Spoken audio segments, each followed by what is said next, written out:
வடக்கு பார்த்த மாதிரி ஒரு அழகான சூப்பரான சைட்டு காட்ட போறேங்க. இந்த சைட்டு கரெக்டா எங்க அமைஞ்சிருக்குன்னு பாத்தீங்கன்னாங்க, நம்ம பல்லடத்துல இருந்துங்க தாராபுரம் போற ரோட்ல துத்தியாரிப்பாளையங்க. அந்த துத்தியாரிப்பாளையத்துல தான் இந்த சைட் அமைஞ்சிருக்குங்க. கரெக்டா துத்தியாரிப்பாளையம் மெயின் ரோட்ல, அதாவது பைபாஸ், தாராபுரம் பைபாஸ்ல இருந்து உள்ள ஊருக்குள்ள ஒரு 1.5 கிலோமீட்டர் வந்தீங்கன்னா இந்த லேஅவுட்டுக்கு வந்துடலாம் உங்களுக்கு. இந்த லேஅவுட்ல பாத்தீங்கன்னா இது 40 அடி தடங்க. இந்த 40 அடி தடம் சைட் தடுது. இந்த 40 அடி தடத்துல 3வது சைட்டா இந்த சைட் அமைஞ்சிருக்குங்க. இந்த சைட்டு தாங்க ஓடக்கல் மண்ணுங்க. வடக்கு பார்த்த மாதிரி அமைஞ்சிருக்கு உங்களுக்கு. 60க்கு 60ன்னு சொல்லி அகல் நீளத்துல இந்த சைட் அமைஞ்சிருக்கு உங்களுக்கு. 8 சென்ட் கொஞ்சம் அதிகமா வரும் உங்களுக்கு. பாத்தீங்கன்னா ஒரே மாதிரி ஸ்கொயரா பெட்டியாட்டம் அமைஞ்சிருக்குங்க. 60க்கு 60 அகல் நீளமுள்ள சைட்டுங்க. ஒரு சென்டோட ரேட் பாத்தீங்கன்னா 1,50,000 ஃபைனல் ரேட்டா சொல்றாங்க. நேர்ல வந்து பாருங்க, சின்னதா அனுசரிச்சு தரேன்னு சொல்லிருக்காங்க. ஆனா 40 அடி தடத்து மேல வடக்கு 10 பேர் அமைஞ்சிருக்குங்க. வீடுக்கு பக்கத்துல போல வீடு ஆயிடுச்சு உங்களுக்கு. வீடுகள் பாத்தீங்கன்னா தண்ணி, கரண்ட் எல்லா சௌகரியமும் இருக்கு உங்களுக்கு. ரோட்ல இருந்து, அதாவது பஸ் ரோட்ல இருந்து பாத்தீங்கன்னா 3வது சைட்டா இந்த சைட் அமைஞ்சிருக்கு உங்களுக்கு.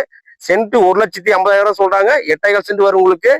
60க்கு 60 அகல் நீளம் அமைஞ்சிருக்கு உங்களுக்கு. சூப்பரான சைட்டுங்க. ஓடக்கல் மண்ணுங்க. இந்த சைட் தேவைப்படுற ஃபோன் நம்பர் போன் பண்ணி சைட் வந்து நேர்ல பாருங்க.